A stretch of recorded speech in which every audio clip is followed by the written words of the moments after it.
아무도 노력을 안 하는 사람은 없습니다. 어떤 염세주의라 그러면 모든 것을 다 포기해버린 사람, 그거 해서 못해. 그래서 염세주의라고 그럽니다. 희망이 사라진 사람들. 그런 염세주의자도 노력을 합니다. 무슨 노력을 하냐면 삶이 의미 없어. 내 삶은 의미가 없어. 그래서 내 삶은 더 이상 지속할 의미가 없어 하면서 본인의 삶을 끌어가지 않는 나태하게 방치해버리는 노력을 한다는 겁니다. 그래서 모두가 인생은 어떤 인생이든 사람은 다 노력을 하는데 여러분 가만히 보세요. 저는 일주일 내내 이걸 찾아보았습니다. 사람들이 하는 이 몸짓과 노력이 무엇일까?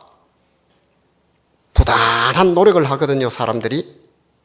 열심히 부지런히 삶에 무슨 노력을 하는데 여러분들이 한번 찾아보세요. 우리 성도님들이 그 노력을 함축해보면 그 노력이 무엇인가가 잡힙니다. 저는 두 가지밖에 못 잡았어요. 아무리 보아도 사람이 하는 노력이 두 가지밖에 없더라고요. 그 첫 번째가 이제 제가 봤을 때는 가지기 위해 쌓아두는 노력을 하더라고요. 가지려고 합니다. 인생은요, 여러분 한번 보세요. 전부 다 가지려고 합니다. 더 못 가지게 하는 것이 제도적 보안이에요. 보니까 요즘 가지는데 이 가지는 것을 좀 더 못 가지게 하려고 좀 분배라 그러죠. 지금 분배 시대. 빈부익부 또는 양극화. 그래서 국가의 정책이요, 못 가지게 하려고. 그것을 어떻게 하냐면 서로 공평하게 좀 가지게 해버리고, 그러면 정치를 잘 하는 겁니다. 이걸 우리는 경제라고 그럽니다. 경제. 그래서 2020년 또 정책 방향을 경제로 또 잡았더라고요. 제가 볼 때는 경제로 안 잡은 적이 없어요. 그 얘기는 뭡니까? 우리 인생은요, 전부 가지기 위한 노력, 그리고 쌓아두기 위한 노력이더라는 겁니다. 그렇지 않은 노력이 있습니까? 쌓아두고 가지기 위하여, 가지기 위하여 쌓아두더라는 거예요. 여러분 얼마나 가졌습니까? 또 무엇을 가졌습니까? 첫 번째 노력이 이거예요. 가지기 위하여 쌓아두더라. 그리고 두 번째는 누리기 위하여 쓰더라는 거예요, 사람들이. 그런데 그게 그렇게 많지가 않아요. 제가 보니까 대부분 쌓아두고 쓰는 것은 별로 못 쓰고 그냥 내버려 뒀다가 엉뚱한 사람이 쓰더라고요. 여러분 이상하지 않습니까? 유산을 많이 물려주는 게, 외국에는 이제 그런 탈유산 운동이 많이 일어나는데요. 유산을 많이 물려준다는 것은 역설적인 거예요. 내가 누리지 못하고 자기가 못 쓰고 갔다는 얘기입니다. 그렇습니까? 많이 물려줄수록 자기 쓴 내용은 그만큼 없다는 거예요. 쓸데없이 많이 모아둔 거예요. 우리가 알고 있는 알렉산더, 정말 대왕 중에 대왕이라고 하죠. 많은 땅을 차지했어요. 본인은 대왕일지 몰라도 역사를 공부해보면 참, 여러분 성경을 보게 되면 한 5대 제국 정도가 지나가요. 폭넓게는. 근데 보면 엄청난 땅을 가졌는데 제국의 왕이라고 칭송하는데 그 당하는 입장에서는 그 만만치 않습니다. 그게요. 나라와 땅과 자녀와 토지와 소산 다 빼앗겼다는 얘기예요. 그 사람에게. 그래서 그게 미안했는지 알렉산더가 죽어가면서 관에다가, 관은 여러분 사각으로 되어서 막혀 있거든요. 구멍을 뚫어서 손을 내놨습니다. 그래서 장례 행렬을 하고 있는데 수많은 사람들이 그 알렉산더의 손을 보게 했습니다. 가장 많은 토지와 땅과 소산을 가졌을지라도 그가 가져가는 건 아무것도 없고 빈손으로 가더라라는 거예요. 불교에서도 공술의 공수가라 그러죠. 들고 가는 거 없습니다. 제가 볼 땐 들고 가는 거 본 적이 없어요, 사람들이. 뭘 가져가느냐? 밑에 종이꽃을 깔아 놓습니다. 그리고 저는 장례를 많이 치러 보니까요. 휴지 있죠, 휴지. 여러분 두루마리 휴지 가져갑니다. 그걸로 움직이지 못하게 간 사이에 사람을 흔들지 못하게 수도 없이 꼽아 넣습니다. 보셨나요? 들고 가는 게 그겁니다. 끝없이 가지려고 하는 것이 인생이에요. 누리지도 못해요. 두 가지를 굳이 나누자면 쌓아두라는, 자기가 가지기 위하여 막 쌓아두는 노력을 지금도 하고 있습니다. 그래서 국가의 정책은 못 쌓아두게 하고 있는 거고요. 그래서 그것이 노력이에요. 두 번째는 그것을 내가 사용하고 좀 써보겠다. 내가 사용하고 좀 누려보겠다는 건데, 그렇게 제가 볼 때는 그 부분에서는 맞긴 맞아요. 인생이 하는 몸짓 중에 두 번째가 누리는 건데 그렇게 별로 누리지는 못하더라. 그러나 그 두 가지가 인생이 하고 있는 부단한 노력이더라는 겁니다. 이에 대해서 현자인, 우리가 성경에서 현자라 그러면 솔로몬을 당연히 초청해야 되겠죠. 솔로몬은 뭐라고 했을까요? 이런 부단한 인생의 노력들을 왜 연구를 하지 아니하고 세심하게 관찰해 보지 않았겠나요? 해봤겠지요. 그래서 솔로몬은 이런 인생에 대해서 뭐라고 하냐면 해 아래 바람 잡는 것과 같이 헛되며 헛되고 헛되더라. 맞습니까? 솔로몬은 많은 인생의 어떤 부분들을 누린 사람이에요. 그리고 지혜가 출중했던 그가 하는 말이 인생의 이런 부단한 노력이 헛되며 헛되고 헛된데 해 아래서 바람을 잡아봤습니까, 여러분? 한번 나가서 한번 잡아보세요. 아무것도 안 잡혀요. 그래서 제목이 오늘 뭐라고요? 그림자 인생입니다. 그림자가 여러분 잡아본 적 있습니까? 이게 쓸데없는 뭔가 아무것도 잡히지 않는 어리석은 노력을 하는 것이 인생이더라고 솔로몬은 이야기를 해주고 있어요. 그리고 또 다른 현자는 모세를 제가 초청할 겁니다. 여러분들 모세는 잘 알듯이 정말로 산전수전 다 겪은 사람이고 하나님과 가장 가까이에서 그 이름을 알며 하나님의 그 영광의 광채가 몸에 배어 있던 사람입니다. 그런 모세가 오늘 시편 90편 10절에 이렇게 말씀합니다. 인생의 연수가 70이요 강건하면 80이라도 그 연수의 자랑은 수고와 슬픔뿐이요 신속기간이 우리가 날아가나이다. 모세는 120년을 살은 사람이에요. 자기는 그만큼 살아놓고 우리 보고 뭐라고 하냐면 강건하면 80이라고 그래요. 자기는 40년 더 살아놓고. 그런 40년 더 살았다 해도 자기가 보니까 인생의 평균이 80이더라는 거예요. 요즘 100세 시대래 가지고 좀 성경도 좀 고쳐야 될 것 같아요. 그래서 100년의 자랑을 가지고 있는 인생을 우리가 돌아본다 할지라도 그것이 뭐라고요? 자랑 한번 해보세요. 여러분들 제가 여기 전도하면서 김성삼 할아버지를 만났는데 원래 97세입니다 이제. 내년에 이제 며칠 지나면 97세가 돼요. 게이트볼을 칩니다. 발이 저보다 더 예뻐요. 각질도 없어요. 저는 봐도 그런 분 처음 봤어요. 그래가 걱정이 있대요 요즘. 왜요? 그러니까 요즘 목이 좀 뻣뻣해가지고 병원에 가서 물리치료를 받는데요. 병원에 생전 안 갔는데 큰 걱정인 거예요. 여러분 100세의 할아버지가 물리치료 목이 좀 뻣뻣해서 병원에 간다고 해요. 우리 종만 형제 그 위층에 사시는 김성삼 할아버지요. 97세 100살 다 됐잖아요. 얼마나 건강해요. 근데 걱정이 있다는 게 이제 목이 약간 뻣뻣하다는 거예요.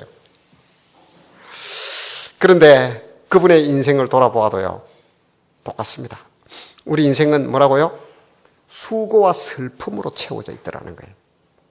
부정할 수 없습니다. 그리고요. 그것마저도 어떻게 갔느냐? 신속히 지나가 버리더라는 거예요. 그래 현자의 두 명, 한 사람은 솔로몬, 한 사람은 모세가 하는 얘기 같은 얘기입니다. 뭐 잡히는 게 없어요. 뭐 좀 하려고 그래 발부둥 쳤는데 돌아보니까 그건 그래 100세 시대라 할지라도 수고와 슬픔이요 그것도 신속히 지나가 버리더라는 거예요. 이런 허무함이 어디 있나요? 여러분 앞으로 100세 시대 살고 싶은 마음이 생깁니까? 신속히 지나가고 수고와 슬픔뿐인 게 앞으로 내 인생에 놓여 있다면 참 절망이지요. 저는 이제 장례를 치르거나 집례를 많이 하게 됩니다. 그렇게 하다 보면 당연히 사람의 이제 생과 사와 이렇게 많이 부딪히게 돼요. 그러면서 저도 그 많은 생각을 하게 됩니다. 이것이 인생의 전부라면 우리 인생이 무슨 더 사라질 의미가 있는가 하는 겁니다. 그래서 요즘은요, 이렇게 화장을 하고 난 후에 보면 그 유골이 나오지요. 이렇게 테이블에 실려서 이렇게 나오는데 보면, 거기에 보면 어떻게 살아보려고 골절이 있은 분들 또는 뭐 뼈를 고정시키고 쇠가 이만큼씩 나옵니다. 어떤 분들은. 그게 다 그때 마지막에 다 나옵니다. 볼트 박힌 것까지. 그럼 제가 또 줌으로 탁 당겨서 다 찍어 놓습니다. 몸속에 세상에 뼈 안에 몸속에 쇠가 그만큼 있었는데 수고와 슬픔을 조금이라도 덜어보려고 살았던 흔적들이 고스란히 거기 남습니다. 그러면 그 통째로 그걸 갈면 기계가 고장이 납니다. 유골을 갈아서 이제 분진을 가루를 만들어야 하잖아요. 그러면 그 장례 지도사나 그분들이요, 탁 정확하게 집어냅니다. 다 쇠는 집어냅니다. 그러고 나서는 여러분 자세히 보세요. 어떻게 하시던가요? 큰 자석을 들고 한번 휙 해서 뼈는 혹시나 쇠가 있을까 봐 다 그러는데, 많은 사람은 쇠가 이만큼 됩니다. 어깨에, 고관절에, 대퇴부에 무릎 몇 번 수술하고 뼈를 고정한다고 수고와 슬픔의 흔적이 도망 못 가고 그 자리에 들어있더라는 거예요. 부정할 수가 없습니다. 그래서 그 다음 탁 가서 이제 기계에 넣고 부르륵 갈아보는데 딱 나온 데 보면 싸는데 보면 요만큼의 한 줌의 재입니다. 그거 어디다 쓸 겁니까? 여러분, 그 재 어디 쓸 데 있습니까? 인생이 남긴 게 뭐라고요? 모세의 이야기가 정확하지요. 수고와 슬픔밖에 없습니다. 그게 인생이에요. 이것이 만약에 인생이라면, 이게 다라면 여러분들 앞으로 살아내어야 할 인생이 무슨 의미가 있느냐 하는 질문을 제가 던지는 겁니다. 무슨 의미가 있나요? 그런데 오늘 시편의 기자가 저와 같은 고민을 많이 했는 것 같아요. 인생이 도대체 뭐야? 하면서 살고 있는 이 땅의 사람들을 유심히 살핀 것 같아요.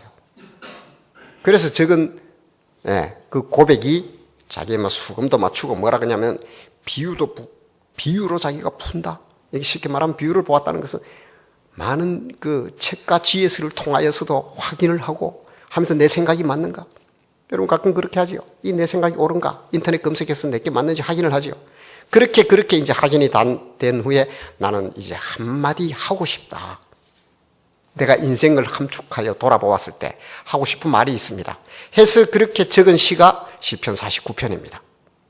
꽤나 이 시인도 모세와 솔로몬처럼 고민을 했다는 얘기입니다. 혹시 그가 나가 아닐까요? 그런 의미에서 우리가 오늘 말씀을 듣기를 원하는데요. 시인은 그렇게 인생을 통찰하면서 오늘 그 본문 4절입니다. 49편 4절에 보면 뭐라고 하냐면 내가 비유의 귀를 기울이고 수금으로 나의 오묘한 말을 풀리로다. 오묘한 말이 뭘까요? 인생을 통찰해서 보았을 때 뭘 얘기를 해야 될지 내가 이제 하고 싶다. 가만히 보았다는 거예요.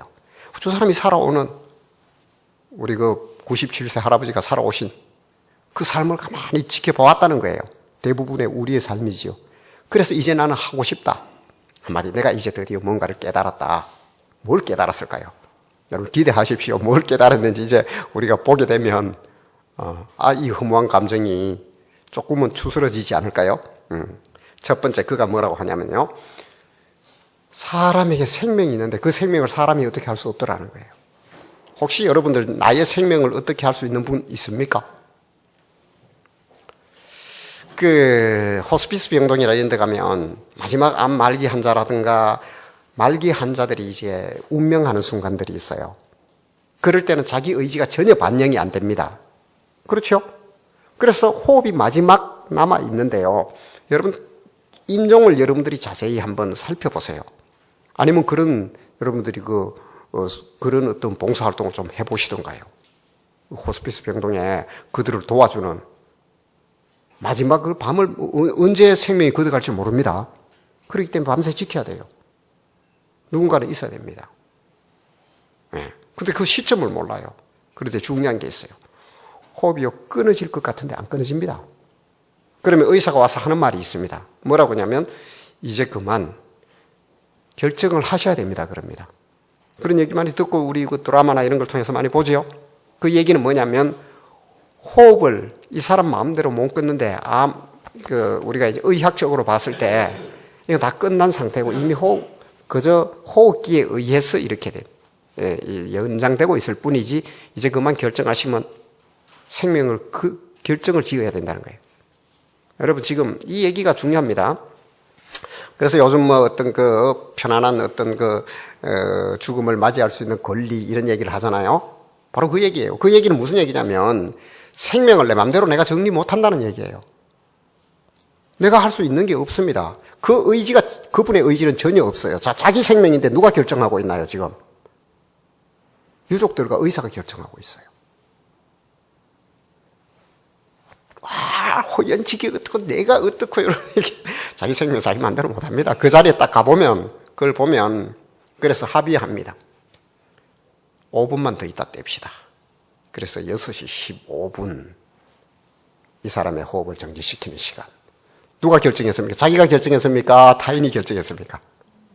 예, 자기가 결정 못합니다. 할 것 같지요? 자기가 마음대로 못해요. 그걸 이제 이 시인이 보았다는 거예요. 그래서 시인이 무슨 얘기를 하냐면, 여러분들 책을 한번, 성경책을 보십시오. 이 구절은 제가 안 띄웠어요. 자, 49편 6절 이하를 한번 봅시다. 그 뭐라고 하냐면, 자기의 재물을 의지하고 부유함을 자랑하는 자는,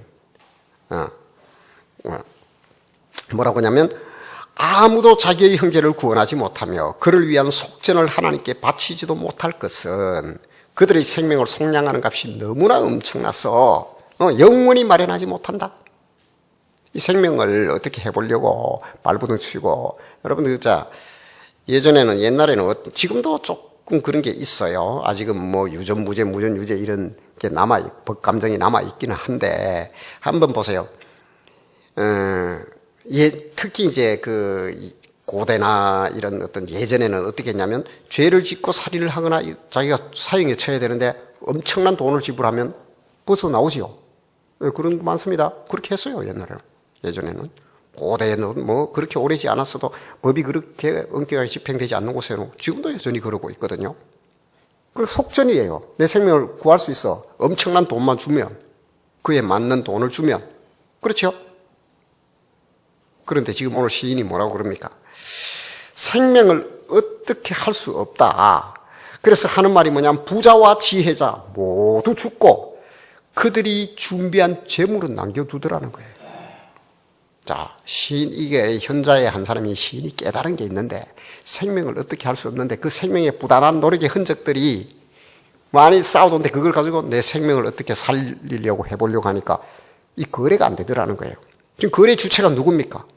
생명을 창조하신 하나님이에요. 근데 그 돈을 아무리 갖다 주면 뭘 해도 안 먹혀들더라는 거예요. 그걸 깨달았다는 거예요. 그러니까 우리가 한 가지 알아야 됩니다. 여기에서도 보면 결국 이 시인이 얘기하고자 하는 얘기는 무슨 얘기냐면, 나의 생명을 어떠한 방법으로든 거래해서 내가 조정할 수 없더라는 거예요. 혹시 자기의 생명을 마음대로 거래해서 조정하실 수 있는 분이 있습니까? 그 얘기는 무슨 얘기냐면, 우리 인생에 가장 큰 의미를 줍니다. 저는요, 가끔씩 제가 목회자로서 여러분들 좀 이해하고 들으시길 바랍니다. 가끔씩 제가요, 절망감을 느낄 때가 있어요. 가치를 이 땅에 두지 않아야 되는 목회자의 입장에서 인서울을 한대요. 서울에 어떻게든 가래요.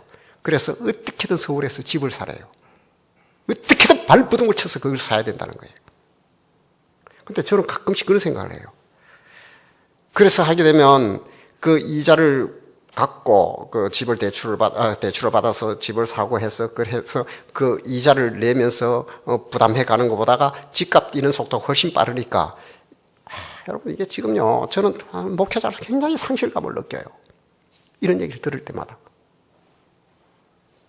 그래서 그게 가장 빠르게 급격한 상승 곡선을 그리는 것이 강남 상구예요. 여러분 인생의 목적이 어디 있는지가 보이는 거예요. 저는 목회자이기 때문에 이런 말을 하는 거예요. 여러분들 이해하고 좀 들으라고. 노력을 하지 말란 얘기가 아니에요. 얼마나 치열하고 빈틈이 없을 정도로 노력을 하는데 그걸 쟁취하기 위해서 옆에 아무것도 안 보이는 거예요. 내 인생이 이런지 이런 말이 듣기지도 않는 거예요. 그런데 분명한 거는요, 화장을 하고 나면 이걸 가지고 이렇게 쎄는 쎄대로 모으고 갈아서 한 줌의 흙이 나오는데 한 줌의 재가 나와요. 인생의 부단한 노력이 뭐라고요? 그렇게 준비한 것들이 내 생명을 어떻게 하지 못하더라는 거예요. 그날을 준비 안 한 거예요. 그래서 보지 않은 거예요. 근데 그것만이 막 인생에 함몰되어서 정신없이 헐떡거리면서 떡 살아와 보니까 벌써 나는 한 줌의 재가 되어 있더라는 거예요. 그래서 목회자로서 경종을 울려주고 싶은 거예요. 그 노력이 싫다는 게 아닙니다. 내 인생이 어디로 가고 있는지를 좀 보십시오. 무엇을 해야 되는지. 마지막 목적지가 그곳인데 부지런히 달려와서 그림자밖에 없더라는 거예요. 인생이 마지막에 와서. 그러니까 제가 뭐 극적인 대비를 좀 했는 것 같은데 한번 생각해 보세요. 인생의 노력이요, 그것이라면 얼마나 슬픕니까? 그래서 돌아볼 시간이 없었어요. 내 생명이 뭔지, 내가 이걸로 속전을 할 수도 없다는 걸 생각하지도 들어보지도 않았던 거예요. 그러나 그것은 반드시 닥칩니다. 맞습니까? 아무도 안 닥치는 사람이 있습니까? 반드시 닥치더라는 거예요. 반드시 들이닥쳐요. 그래서 뭐 뒤에 뭐가 있는데 그럼 굵고 짧게 살다가 가면 그만이지. 지금부터 보겠습니다. 그러한지. 그래서 이 시인은 많은 걸 관찰했던 겁니다. 보았던 겁니다. 그래서 그림자 인생이라고 제가 오늘 제목을 짓기도 했고, 시인도 그런 그림자 인생에 대해서 이야기를 하고 있습니다. 두 번째 그가 본 게 역시나 같은 얘기입니다. 물질론적 세계관에 빠진 인생은 그가 내린 결론이 뭐냐? 짐승이더라는 겁니다. 이 시인이 지금 지독한 말을 하는 거예요, 지금. 이런 생으로 일관된 그 사람의 생은 마지막에 뭐냐? 답을 냈는데 그건 짐승이었다. 아니, 이런 모욕이 어디 있습니까? 내가 열심히 살고 이렇게 하면서 막 했는데 당신의 생은 끝에는 답이 짐승이야. 제가 하는 얘기가 아닙니다. 성경이 하는 얘기예요. 이분이요, 이 시인들이 그냥 쓴 게 아닙니다. 누구보다 열심히 살았고, 누구보다 땀을 흘리며, 누구보다 정직하고, 누구보다 신실했습니다. 여러분들이 시편을 정말로 읽어보십시오. 그가 내린 결론이, 그렇게 쫓아온 인생은 짐승이었대요. 짐승. 시편 49편 11절 한번 봅니다. 그러나 그들의 속생각에 그들의 집은 영원히 있고 그들의 거처는 대대에 이르리라 하여 그들의 토지를 자기 이름으로 부르도다. 자, 보세요. 그들의 속생각이 뭡니까? 한 가지 열심과 여러분 이거 생활 철학이라 그래요. 자기 도덕률일 수도 있어요. 가장의 가장 강력한 어떤 삶의 의지일 수도 있어요. 그렇게 생각한 게 뭐예요? 그들의 집은 영원히 있고, 거기서 어쩌면 강남 상구에서 이렇게 해놓은, 또 내가 이렇게 해서 점프 해갑니다. 그 방법들이 있어요. 그렇게 불려가는 방법들이. 그래서 이게 뭐예요? 나의 이것은 영원히 있고 내 거처는 물려주고 대대에 이르리라 하여 그들의 토지를 자기 이름으로. 지금 여러분 트럼프 하우스 아시죠? 트럼프가 미국의 대통령 트럼프가 부동산 재벌입니다. 트럼프 하우스는 세계적인 브랜드예요. 똑같은 얘기, 성경이 어떻게 알고 저렇게 했는지. 그들의 토지를 자기 이름으로, 토지와 건물을 같이 이야기하는 겁니다. 이거는. 그래서 누구의 땅 이름을 지어주기도 하지요. 그래서 우리가 등기를 한 게, 토지가 자기 이름으로 부른 게 뭡니까? 등기부 등본입니다. 그래서 이름으로 대대에 이르리라 하면서 이름으로 그렇게 올려놨다는 거예요. 그런데 49편 20절에 뭐라고 합니까? 종기하나 깨닫지 못하는 사람은 멸망하는 짐승 같도다. 이 말이 두 번이나 나옵니다. 49편에. 여러분, 여기서 이야기하는 종기하나 깨닫지 못하는 사람은 원래 종기합니다. 왜 종기하지요? 하나님의 생기를 받았기 때문에 여러분도 종기합니다. 그 생기는 태운다고 없어지는 것이 아닙니다. 하나님의 나라의 원래 영혼이 주체입니다, 우리는. 그래서 물질일 뿐이지 영혼은 어떻게 한다고요? 하나님이 도로 취하신다 그래요. 그래서 뭐라고 하냐면 종기한 거예요, 우리 인생은. 처음부터 사람은. 그런데 뭐예요? 그것을 전혀 잠재우고 깨닫지 못하고 있는 거예요. 목회자가 되면 두 가지 눈이 열립니다, 여러분. 이건 여러분들이 확인을 하시고 싶으면 여러분들이 고뇌를 하며 하나님 앞에 신학을 해보십시오. 어떤 눈이 열리냐면 속 사람이 거듭난 사람이 보입니다. 참 이상해요. 이 하나님의 사람으로 이 스위치가 탁 되어서 사람이에요. 그럴 때 그 깊이와 이게 탁 만나게 될 때, 야, 이 목회적 카타르시스가 있어요. 느낌이 있어요. 그를 통한 느낌이, 야, 하나님 감사합니다. 어떻게 저 인생이 하나님을 알 수 있지? 깜짝 놀랍니다. 여러분, 변화가 일어나도 신앙생활을 해도 속 사람의 변화가 일어나야 됩니다. 이걸 거듭남이라고 하고 중생이라고 해요. 그 깊이가 달라져야 됩니다. 그래서 인생의 가치를 두고 살아가는 모습이 보입니다. 저 사람의 가치관이 어디 있는지. 한 줌의 죄로 그쪽으로 이제 토지 소산에 자기 이름을 남기는 쪽으로 가는지, 그 남기기 위해서 하나님의 큰 능력이 필요해서 자기 신앙으로 가고 있는지, 일단은 답답해요. 말을 못합니다. 하나님의 그 큰 능력이 필요한 거예요. 또 다른 아미타불입니다. 하나님이 아닙니다. 그래서 그 능력이 내게 필요로 해가지고 막 열심히 부지런히 섬기기도 하고 사역을 해요. 그럴 때는 막 말할 수 없는 고뇌가 옵니다. 가장 많은 기도를 합니다. 그 사람을 위해서. 그러나요, 하나님과 정확히 맞아져서 내 생명이 무엇인지, 어디서 와서 무엇을 하며 어디로 가는지 정확히 아는 사람들이 있어요. 그럴 때는 깜짝 놀랍니다. 그게 우리 속 사람의 거듭남이라고 하는 거예요. 오늘 시인은 지금 말은 안 해도 계속해서 그런 쪽으로 지금 사실은 결론을 끌어가고 있는 거예요. 그래서 예수를 믿는 것이 여러분 결론이기도 합니다. 그림자 인생이냐, 하나님 앞에 잡히는 뚜렷한 인생이냐 하는 차이는 바로 여기에 있습니다. 바로 저겁니다. 종기 하나 깨닫지 못하는 사람은 멸망하는 짐승 같도다. 다를 바 뭐가 있습니까? 하나님의 생기와 전혀 하나님과 접촉이 일어나지 아니하면 쉽게 말하면 나무를 꺾어서 시퍼렇게 살아있습니다. 탁 꽂아놨어요. 살아있어요. 그러나 얼마나 지나면 어떻게 돼요? 쭉정이로 변해버립니다. 바짝 말라버린다는 거예요. 그러나 하나님과 접속되고 거듭나고 변화가 일어난 그 생은 영원한 생을 보며 가치가 완전히 바뀌어서 삶이 세상이 영원한 세계를 바라보며 살아가고 있는 겁니다. 무언 중에 지금 시인은 그것을 지금 강조하고 있습니다. 네, 그렇습니다. 바로 그렇다는 거고요. 그리고 시편 73편에 보면 제가 잘 인용하는 말씀이기도 한데요. 시편 73편에서는 이 사람도 현자 같아요. 처음에는 그 인생이 살아가는 모습을 보니까 참 부러운 거예요.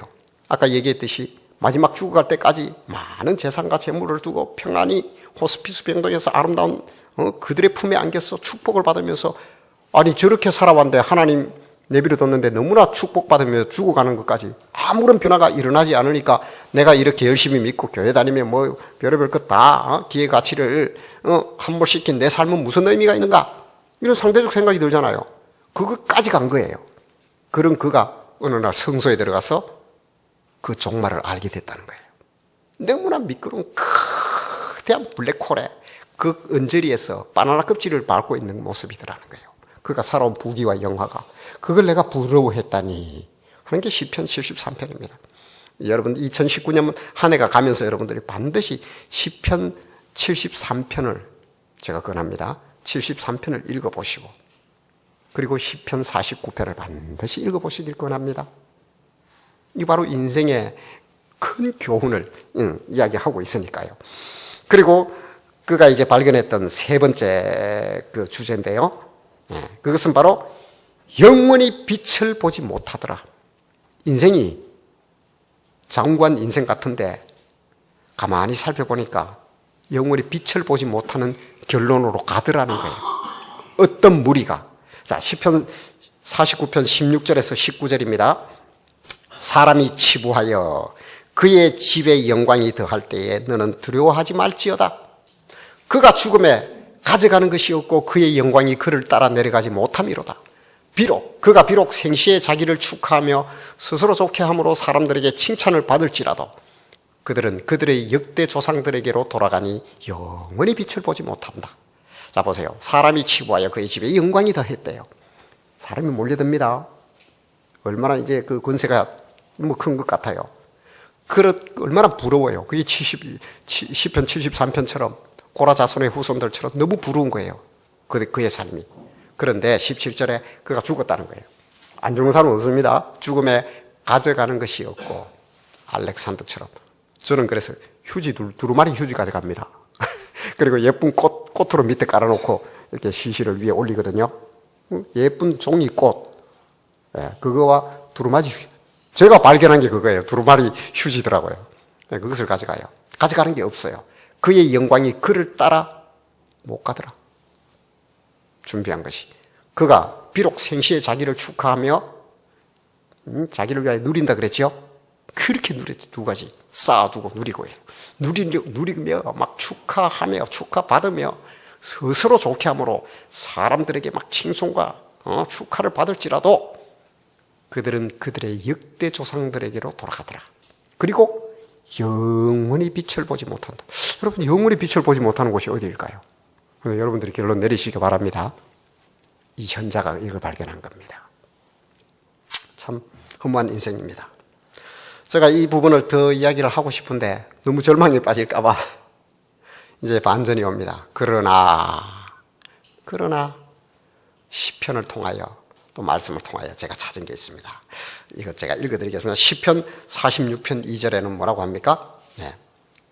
그러므로 땅이 변하든지 산이 흔들려 바다 가운데 빠지든지 바닷물이 솟아나고 뛰놀든지 그것이 넘침으로 산이 흔들릴지라도 우리는 두려워하지 아니하겠다. 지금 반절이 일어났습니다. 그러나 하늘에 소망을 두고 지금 사실은 시편 49편을 통하여 시인이 이 얘기하고 싶은 얘기는 이 얘기입니다. 너무나 극과 극으로 나뉘어지더라는 거예요. 세상에 두 종류의 사람이 있습니다. 믿는 자와 믿지 않는 자입니다. 하나님 입장에서는 믿는 자와 믿지 않는 자 두 가지밖에 없어요. 뭐 대단히 많은 것 같아도 하나님 앞에는, 여러분 혹시 하나님이 심판대에 딱 서서요. 자, 심판대에 섰는데 하나님이 심판하는데 기준이 뭘까요? 간단합니다. 믿느냐 믿지 않느냐입니다. 네가 어떤 상황에서 어떻게 했고 뭐 없습니다. 믿느냐 믿지 않느냐 딱 한 가지로 갈라져요. 그래서 하나님 보시기에 인생은 믿는 자와 믿지 않는 자로 정확하게 갈라진다는 사실이에요. 제가 굳이 말씀을 안 드려도 여러분들이 그것을 많이 확인할 수 있을 거예요. 이번에 우리 그 장모님 제가 장례를 치르면서도 자고 있어요. 자고. 제가 얘기 안 해도 뭐 너무나 신기한 거예요. 그러니까 막내 며느리가 자꾸 흔들고 코에 손을 자꾸 갖다 대는 거예요. 자고 있는 거예요. 호흡을 확인하고 싶은 거예요. 하나님 나로 갔습니다 해도 안 믿어지는 것 같아요. 제가 신기할 정도로 어떻게 저렇게 반응할까 싶을 정도로 평안히 자고 있으니까요. 평안히 자고 있으니까 잔다는 거예요. 엄마가. 처음 봤거든요. 그런데요, 반전이 있습니다. 하나님은 믿지 않고 간 자를 제가 보잖아요. 보기도 싫습니다. 바로 압니다. 이게 영적이에요. 우리가. 이건 제 얘기가 아니죠. 저도 뭐 확인했고 수많은 장례 지도사들이 한결같이 똑같이 얘기하는데 그들이 하는 얘기가 있어요. 부정할 수 없다. 박효진 장로님 역시 그러고 안동 그 성소병원에 그 유명하신 분이 있지요. 그분이 아주 유명한 얘기를 했죠. 자기는 판별사래요. 교회는 안 다녔어요. 그러나 마지막에는 저는 갈 겁니다. 왜? 너무나 많은 것을 보았기 때문에요. 딱 판별사래요. 천국 천국지요. 정확하네요. 그 사람 딱 얘기하면 딱 보는 순간 천국입니다. 이러면 그분이 예수 믿는 사람이에요. 그게 자기가 책으로 쓰고 얘기를 하고 간증을 하고 다녔으니까요. 참 신기합니다. 이게 영적인 거예요, 우리가. 그런 사람은 뭐라고요? 여러분, 저게 천재지변을 얘기하는 거예요. 산이 흔들리고, 한번 보세요. 산이 흔들리가 바다에 빠진다는 얘기는 진동, 파동이 얼마나 컸는지, 여러분, 지진 나니까 두렵지 않던가요? 이건 지진도 아니에요. 문수산이 지진에 밀려가지고 동해 바다에 쑥 들어갈 정도의 지진이 일어나면 어떻게 될까요? 그런데 뭐라고 그래요? 그렇게 할지라도 두려워하지 아니하리로다. 그냥 하는 배짱의 말이 아닙니다. 본인의 신앙 고백입니다. 천재지변에도 두려워하지 않는다. 그리고요, 그분의 날개 깃으로 나를 덮더라. 하나님의 품에 있는 자의 생. 극과 극이에요. 시편 91편 4절 이하입니다. 그가 너를 그의 깃으로 덮으시리니 내가 그의 날개 아래에 피하리로다. 그의 진실함은 방패와 손방패가 되시나니 너는 밤에 찾아오는 공포와 낮에 날아드는 화살과 어두울 때 퍼지는 전염병과 밝을 때 닥쳐오는 재앙을 두려워하지 아니하리로다. 1000명이 내 왼쪽에서 10,000명이 내 오른쪽에서 엎드러지나 이 재앙이 내게 가까이 하지 못하리로다. 여기서 제가 가져오고 싶은 얘기는 백주에 홀패케 하는 전염병입니다. 전염병이 얼마나 두려운지 지금도요, 에볼라라든가, 그 아프리카 돼지 열병 보았지요. 아직도 인간이 손을 못 댑니다. 사람에게 그것이 왔다면 어떡하실래요? 사람의 그 조직을 공격하는 슈퍼박테리아가 나타나면 이게 바로 백주에 항패케 하는 전염병의 두려움입니다. 그런데 뭐라 그래요? 그의 날개 깃으로 덮고 있기 때문에 두려워하지 않는다는 거예요. 여러분, 이게 믿는 자가 가지는 놀라운 인센티브입니다. 이런 얘기를 하고 있어요. 그리고요, 또 제가 제일 연말되고 하면 이렇게 때로는 인생의 생각이 깊어질 때가 있습니다. 보통 연말에 그렇게 되죠. 또는 죽음이나 이런 걸 맞이할 때 되면. 그때 제가 가지는 생각이 있습니다. 그것은 뭐냐면 하나님이 나를 끝까지 보증하고 책임지더라는 거예요. 여러분, 보증해주면 최고지요. 금융사에서 특히 은행이나 이런 데서 마지막에 요구하는 게 뭡니까? 다 필요 없고 보증을 원합니다. 왜요? 떼일 이유가 없고 확실한 담보물이니까요. 하나님이 나를 좀 보증해주면 어떨까요? 내 영혼을. 그래서 연말 되면 제가 좋아하는 구절이 있는데요. 요한복음 14장 2절 이하입니다. 내 아버지 집에 거할 곳이 많도다. 그렇지 않으면 너희에게 일렀으리라. 내가 너희를 위하여 거처를 예비하러 간다. 가서 너희를 위하여 거처를 예비하면 내가 다시 와서 너희를 내게로 영접하여 나 있는 곳에 너희도 있게 하리라. 여러분, 예수님이요 뭐라고 해요? 담보 잡겠다는 거예요. 확실하게 도장을 딱 지우고 내가 그렇게 하겠다. 내 영혼을 책임지겠다. 결론을 내리겠습니다. 일의 결국을 들었습니다. 극과 극으로. 시편 49편에 시인이 뭐라고 합니까?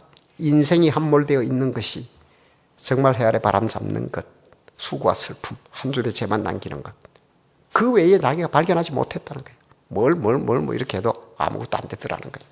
그런데 그것을 결론 지어서 그림자 인생이더라는 겁니다. 그러나 반전이 있습니다. 하나님을 만난 그는 어떤 사람이, 그것이 이제 그가 이야기하는데요. 비유로 얘기했다 그랬어요. 그리고 또 이 모든 것을 내가 한마디 오묘한 말로 풀리로다. 이 관찰했던 것을. 그것이 뭐예요? 하나님이 없는 인생의 비참함. 반면에 여러 시인들이 던지고 있는 얘기는 뭐예요? 그것을 떠난 하나님이 있는 인생은 어떠한가?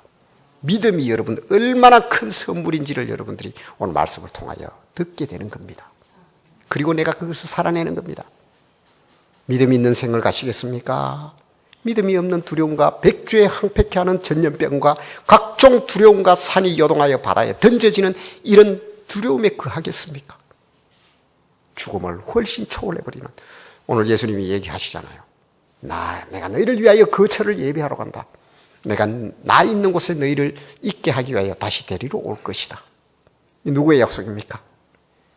독생하신 예수 그리스도의 약속입니다. 이 약속은 변개치 않습니다. 그 약속을 붙드시기 바랍니다. 그래서 진정한 현자, 하나님을 믿음의 자녀의 든든한 배짱으로 두려움을 초월해버리는 그림자가 아닌 실체, 정말 하나님의 자녀된 존귀하고 보배와 같은 삶으로 여러분들이 생리 다 채워지시기를 주의 이름으로 축복합니다.